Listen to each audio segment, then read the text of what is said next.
Once the capital of the Nawabs of Awadh, Lucknow was a grand city with its own unique architecture.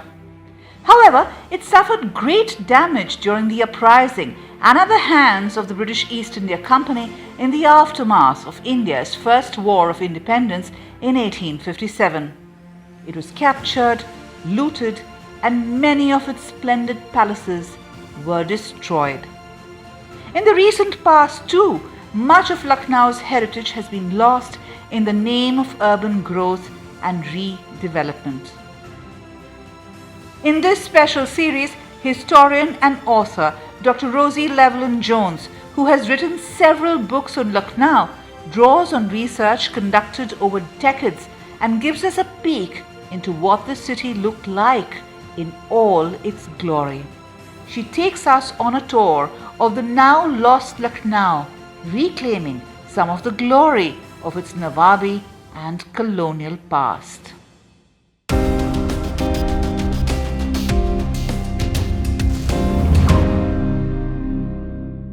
Hello, I'm Rosie Llewellyn-Jones, and I've been asked to give you a short talk on Lucknow, one of my favourite cities. My theme is Lost Lucknow.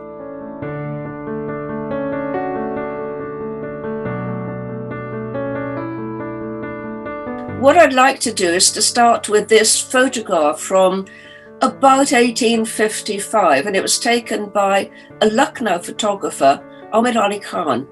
We don't know that much about him, and he's been confused with a man of the same name, but we do know that he was like a court photographer. It's possible that he was related to Wajid Ali Shah, the last king or Nawab of Awadh. And this is a wonderful photograph, and the reason I've chosen this to start with is that so many of the images, the buildings here, have been lost completely. You could not reproduce this view today. We know exactly where it was taken from. The photographer was standing on the Chota Manzil. He had his back to the river, so he's looking south over the city. And it's amazing because it shows this sort of network of corridors and little buildings and pavilions that were completely swept away after the uprising by the British. Even the central building that you see there with the two towers has been not exactly destroyed. We can still identify it, but certainly the tops have gone. There's such a lot in this photograph which gives an atmosphere of intricacy, of peace, of culture. And it was shot early in the morning. You can see the shadows. This is why it's such a good picture, and this really symbolizes how much has gone.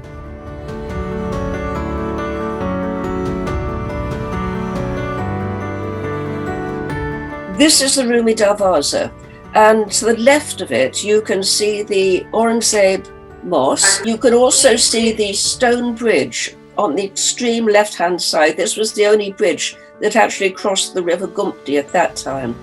And what it's supposed to show is the East India Company peacefully annexing the kingdom in 1856. They're going in, you can see the soldiers, you can see it's obviously a British contingent going in with their elephants, and they're entering peaceably.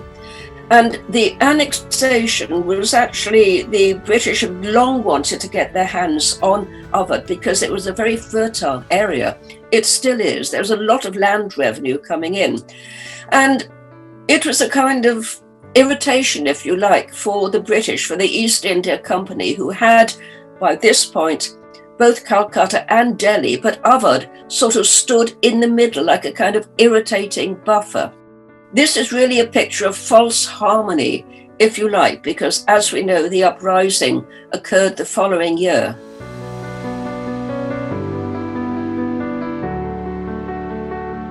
This is a building within the Kaisabag Palace complex. It hasn't been entirely lost, but it's certainly lost its two top stories. And the reason I put it in was the Kaisabag Palace was considered by the British as the kind of epitome of revolt for several reasons. First of all, it had cost a huge amount of money, an enormous amount of money. It had taken 4 years to build, and as soon as Wajid Ali Shah, the last king, came to the throne, he began building. It took 4 years. It was completed in 1852, and he only got to live in it for 4 years. So in a way, that was a lost palace. He never went back. The palace was marvelous, there's no doubt about it. It covered an enormous area. What we see today is only a small portion of what was there. A lot of it was deliberately destroyed by the British after they reconquered Lucknow. Once an opulent, majestic city, as seen in this painting of the palace gates by William Daniel, Lucknow was mercilessly looted and destroyed by the British East India Company after the revolt. This is an illustration of London Times correspondent William Howard Russell's account of the pillage of the city. He described how treasures were taken in hordes as war booty, and how what couldn't be moved was simply destroyed. In March 1856, Lucknow's last Nawab, Wajid Ali Shah, went to Calcutta with plans to travel to London to meet Queen Victoria and get his capital back. Unfortunately, he never returned to his beloved Lucknow.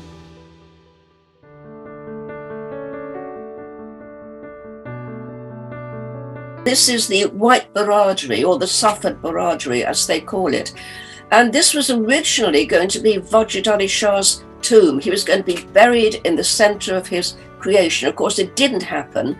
And in the end, he was buried in this Sibtainabad Imambara in Kolkata. It's not a particularly grand building. But again, this is something else which has been lost. He's lost the chance to lie at rest in his palace creation.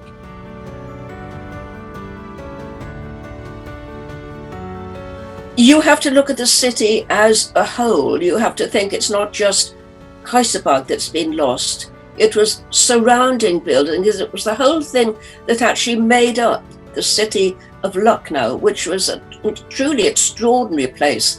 This building is interesting. It's called the Begum Koti, and this obviously means the place where the Begums, the wives and female relatives of the Nawabs, lived. And it's not a very attractive building. You wouldn't sort of look at it and think, wow. It was built in 1844, and it's deliberately designed like this. It's not supposed to be inviting, because the last thing you want to do is to get people wandering into the zanana where your women and relatives are. But nevertheless, I think it's got a certain grandeur. And interestingly enough, the test of a proper zanana building was that a man standing on the back of an elephant should not be able to look over the wall. And if you can imagine, this building had very, very high walls around it. And even if you stood on the back of an elephant, you wouldn't be able to look in and there wouldn't be anything to see. So I like this building. Sadly, it was demolished in the 1980s to set up the Janpat shopping mall. It's gone completely. Luckily, I was able to photograph one of the interior rooms in 1976 when I was researching for my thesis. I spent a year in Lucknow. It's not very exciting. It really isn't exciting at all, because it had been used for a long time as a post office, then a government office, and you can see what a mess it is. Nevertheless, a lost building. And what's interesting about this is that during the actual recapture of Lucknow in 1858, March 1858, this was one of the most fought over buildings. There was probably about 1,000 of the Indian opposition were killed here. And because they knew this building well, they were able to go from room to room, from corridor to corridor, sniping all the time at the British soldiers who were coming in. And what the British did in the end was to light a small fuse of gunpowder in a bag, a short fuse, light the end of the fuse, throw the gunpowder into the room where, of course, it explodes. And eyewitnesses said that after it was all over, about 12 hours afterwards, they piled up the corpses of the Indian defenders in the halls, and their clothes were still smoking. They'd actually been killed by fire.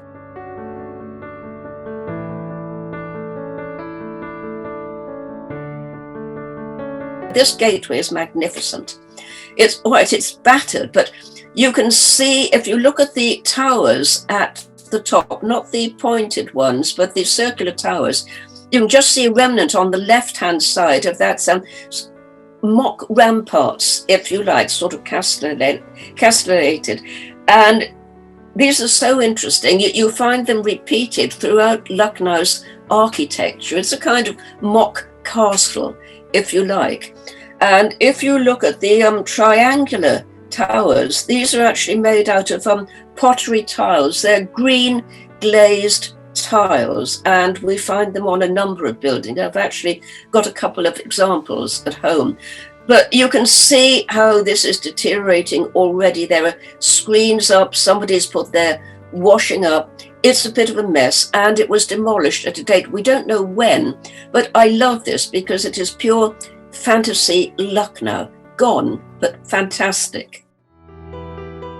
It was Nawab Asif ud-Dawla who moved the capital of Awadh from Faizabad to Lucknow in 1775. As the Mughal Empire weakened and lost control over the subcontinent, Delhi's loss was Lucknow's gain. Architects came to the east to build opulent buildings on the banks of the Gomti River. The new capital had impressive palaces, mansions, gardens, mosques, and great gateways like the Rumi Darwaza leading to the Bada Imambara. Nawab Wajid Ali Shah, the last Nawab of Lucknow, was an aesthete, and he added to the existing architecture, building the elegant Safed Baradari within the Kaiserbagh complex. By the 19th century, with the influx of Europeans and the evolving tastes of Nawabs and aristocrats, buildings with European flourishes, English country houses and manors, and a sprawling residency were added to the city, mostly along the river front, making the urban landscape of Lucknow uniquely cosmopolitan.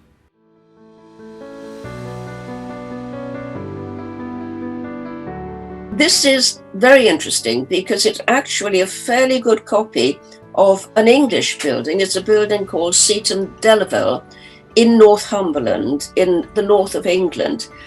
And Saadat Ali Khan, one of the earlier Nawabs, was extremely fond of English architecture. So he asked an Englishman, Sagour Ouseley, if he could recreate an English country house in Lucknow for him. And he did.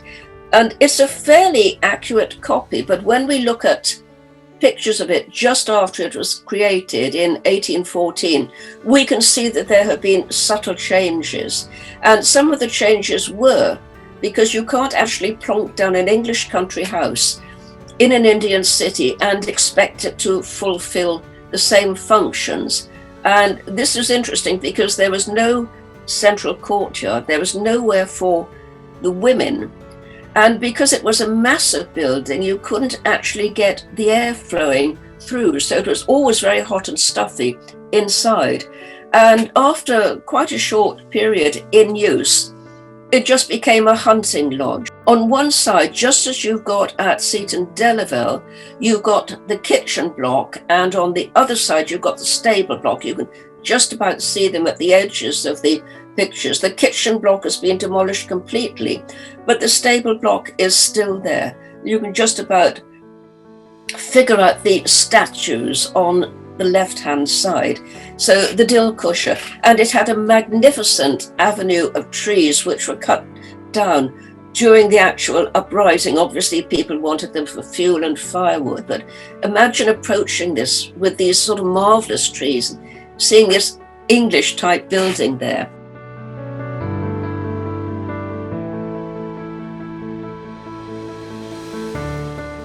I like this very much. It's called the Chakawali Koti, which means the circular building.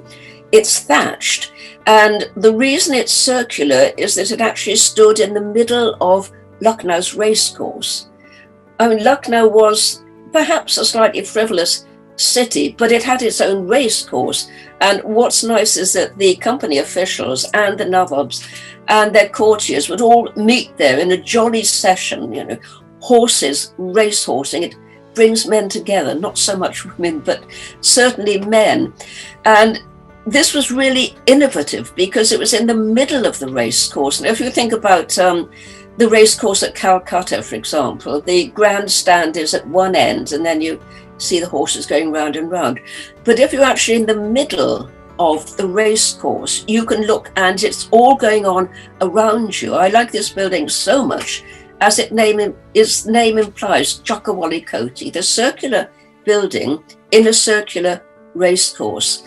This was the site of a small skirmish during March 1858. A few British officers were killed. But as I say, it's gone completely. We don't know where its foundation stood. This is the only memory we've got at it.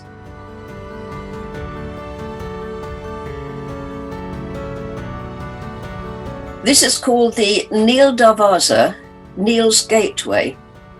And it was under here that Brigadier James Neel was shot and killed in September 1857. He was part of the first relief force that came in to try and relieve those people caught up in the Residency. It was an unsuccessful move, and there was a lot of loss of life.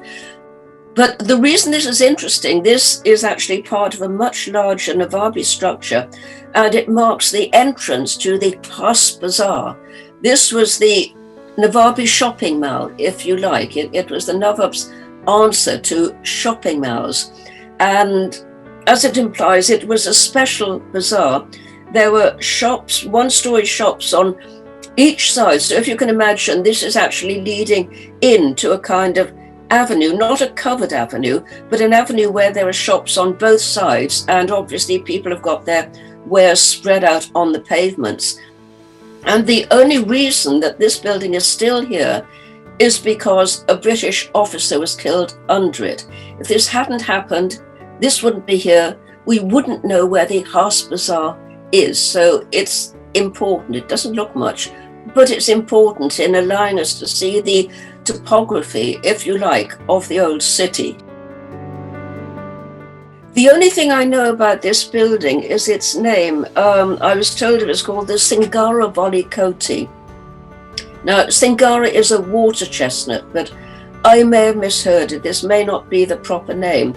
But again, just as we were looking at the print of the Chakawali Koti, and that's the only thing we have left, my photograph from 1976 is the only thing we have left of this building. It was a private house. It was on the banks of the River Gumti. And again, you can see some of the features I've talked about, like the mock towers, if you like, on either side. It was a lovely building, gone forever. I'm so glad I actually photographed things when I did.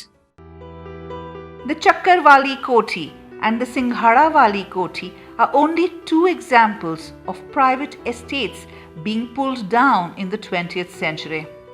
In the last few decades, cities across India, like Lucknow, have lost several heritage structures in the name of development. The capture of Lucknow after the Revolt of 1857 left iconic parts of the city largely destroyed, and the city itself in a state of utter chaos. Once vibrant and cosmopolitan, Lucknow was bereft of its rulers and almost stripped bare. We're talking mainly about lost buildings, but I also wanted to say something about the lost treasures of Lucknow. When the British came back in 1858, they looted the Khaisabagh Palace, the splendid palace we've seen built by Wajid Ali Shah, and they looted it for 2 days. And they were allowed to loot because the officers in charge said the men deserve something for recapturing Lucknow. Give them the chance for, a bit of prize money, goods and that kind of thing. And it's interesting because we have a description by William Russell, who was the Times correspondent, who was there at the recapture, not during the actual siege. And he said he saw men drunk with plunder, coming out with gold, with jewels, with mirrors, with boxes, with fine fabrics, anything they couldn't carry, they set on fire or they smashed.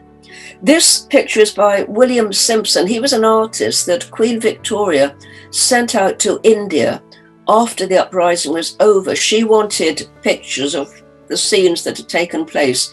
So Simpson drew this in, I think, about 1862. So it's not contemporaneous, but it shows so vividly how the treasures were taken. And this is why there's so little left in Lucknow.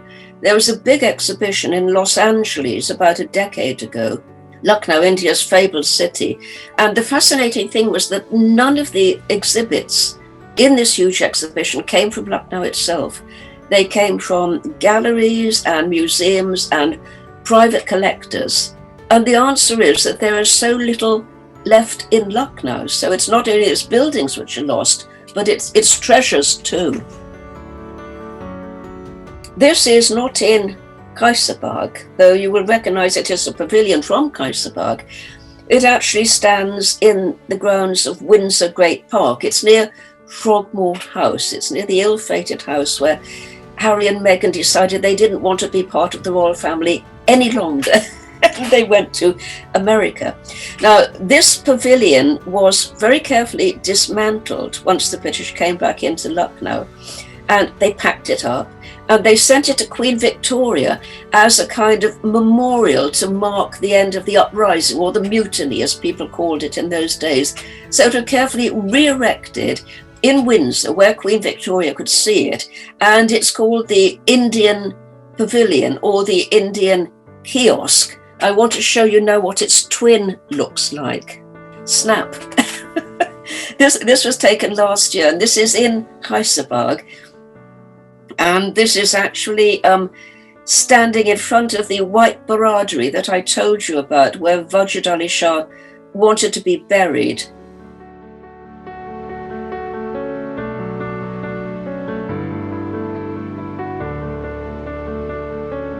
There's not that much left. The pavilion to the left-hand side is still there. This was taken again in 1976 when I was researching and photographing. There's still a bit of it there.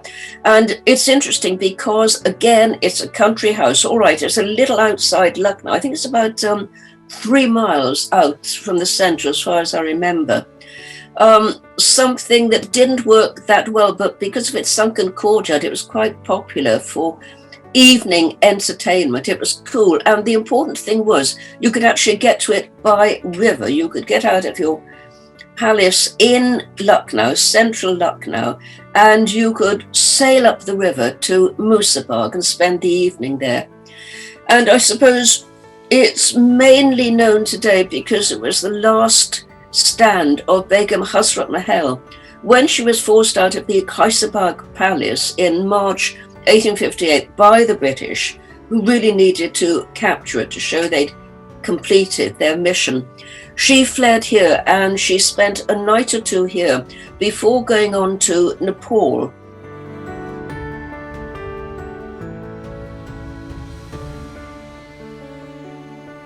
This was built by Claude Martin, who was a Frenchman who joined the English East India Company army after having served with the French army for quite a long time in southern India.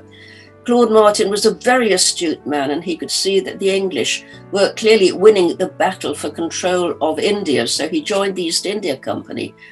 He became an extremely rich man.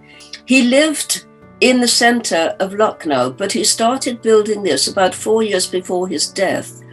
And originally it was going to be a country house, a splendid country house, much more European than you might think.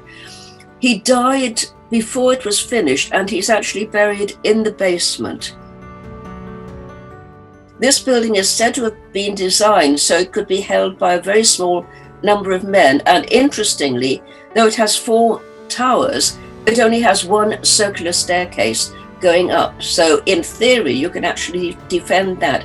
It also had huge iron doors barring many of the entrances, and the walls are really thick. I mean, they're very thick indeed. And you can see the hinges where the doors were. There's only 1 left now, which is down in the basement. But it was a building designed for defense. If you can imagine, only the central portion was built to Martin's design. But then the wings were added in the 1840s when the building actually opened as a school. And it has a huge set of stairs leading down to the Gumpti. Unfortunately, there's a bund has come up now between the obelisk that stood in the lake and the building itself. But this, I think I have to say, is one of my favorite buildings. And the reason I'm showing it now is I wanted to say not everything is lost. A lot is gone, but a lot remains.